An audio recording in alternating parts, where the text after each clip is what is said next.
This video is about the Thuraya network outage, and the headline you've got to understand right off is that Thuraya has terminated their service in Australia and there is no prospect of that ever being restarted.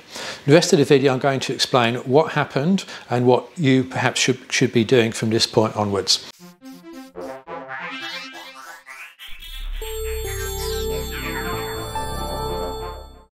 Now, first some background. There are two types of satellite constellation or network. The first type is geostationary, used by Thuraya and Inmarsat. So here's the Earth, and here's a roughly scale diagram showing one of their satellites up here and another one down there. Now, because the satellites are so far away from the Earth's surface, around 35,000 kilometers, they can actually get really good coverage with only 2 or 3 satellites to get pretty much all the way around the face of the Earth. Now, we contrast that with low Earth orbit, which is used by Iridium, Starlink and others, and they have quite a different approach. They have satellites which are much closer to the surface of the Earth, so they need many more satellites. So here's our person over here. Sat phone connects to that one, connects to that one, connects to that one, goes to a base station into the main network. So fundamentally different in the way that those two operate. So here's the Thuraya coverage map, and you can see it's pretty comprehensive, but it only relies on 2 satellites. So we've got Thuraya 1 over here and then Thuraya 3 over there, 2 and 3. Now the Iridium one, by contrast, covers the entire world because they've got 66 or so satellites flying around the world at any given point. The big disadvantage, or one of the disadvantages of geostationary, is that you have a single point of failure. If one of these 2 satellites goes out, you have a problem. If one of the 66 Iridium satellites goes out, well, you've still got 65, 64 left, and that will slightly degrade coverage, but not to the point it's suddenly completely unusable. And that is the crux of what has happened here. So let's talk about a bit of background then. The Thuraya 1 was the first satellite launched by the network that lived from 2000 to 2007, in case you're wondering why it's 2 and 3 now, not 1 onwards. And the one we're interested in, the one which covers Australia, they launched that in January 2008.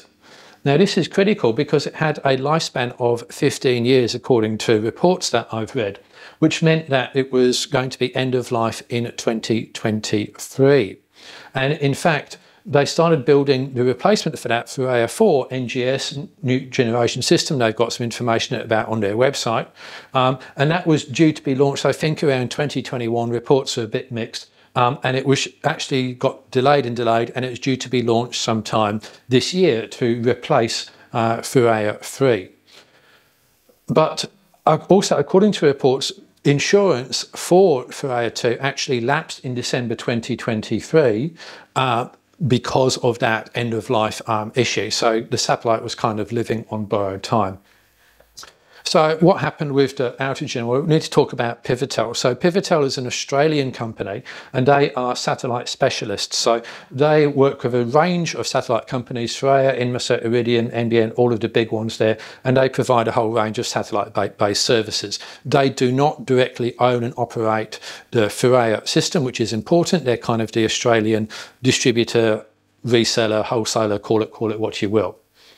So when did we first know about this? Well, we knew about it because on the 16th of April, Pivotel notified users. They emailed them. I believe I'm not a Thuraya user myself, so I don't know, but I've seen other people who have been, and they put this on their website stating that they estimated restoration by the 25th of April 2024. And apparently, not according to this, but I've again reading reports, it was unexpected payload anomaly. What the hell that is, I have no idea, but clearly it was enough to take the satellite out. But they were, at this point, saying it could be back around the 25th. Point number 2, 2nd May, further update, saying, unfortunately, it's not been recovered yet. We're hoping to get more updates by the end of the week. Well, they did get a further update by the end of the week, and that was that Thuraya said they had suffered a force majeure event and were going to completely terminate services in Australia. So clearly they thought the problem with Thuraya 2 was simply not fixable. They clearly thought they couldn't get Thuraya 4 up there in enough time to be able to recover it. So they've just pulled the pin, canned it, choose your metaphor, on the entire lot. Now, I'm not a lawyer, but I'm quite interested in this use of force majeure, because typically in a force majeure contract, and I have had to deal with them in another life, you need three things. It needs to invoke that, it needs to be unforeseeable. So, you know, you had no idea it was coming. COVID-19 is an potentially example of an unforeseeable event. And, you know, so it would also be if aliens beamed down from Earth and started taking things over. That would probably be an unforeseeable event. It needs to be external to the parties of the contract. And again, I'm not really seeing either of these. I don't see how a satellite with a known 15-year lifespan expiring shortly after its 15-year lifespan is unforeseeable. And I certainly can't see how that is external to Thuraya itself. About the third part is for force majeure. It's serious enough that it renders things impossible for either party to carry on, and that is true, but you know, I really don't see one or two. Now, if you are a lawyer, drop me a note or put something in the comments. I'd be interested in your interpretation of invoking force majeure for this, because to me it doesn't stack up, but again, I am not a lawyer. Now, also notably, I'd like to point out that Thuraya has been and continues to be completely silent on this. I went to their website, I went to their media outlet, I went to their Facebook page. There is nothing about this at all. And to me, that is shameful and it is shocking. It is not the way you want to treat your customers. The information we've got has only come via Pivotel, who are not Thuraya. They operate or distribute and administer the Thuraya services for Australians. So I think that's something to bear in mind. So the current situation, what is this? I think Thuraya is finished in Australia. Pivotel have said as much.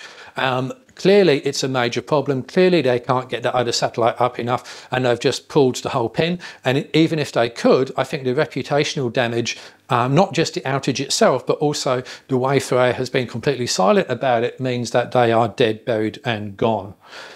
Pivotel is working with customers. They put an FAQ page up. I'm not going to go over those details now because it's all fluid, it's all changing. I will put this link in the comments. Go over there if you're a Thuraya customer, talk to them. They'll probably transition you to a plan or do something, right? It's going to be interesting to see how they handle this one. I wouldn't like to be Pivotel's marketing or PR people at the moment. And Thuraya, as far as I can tell, continues to operate with its sole remaining satellite. So Africa, for example, and Europe are still covered.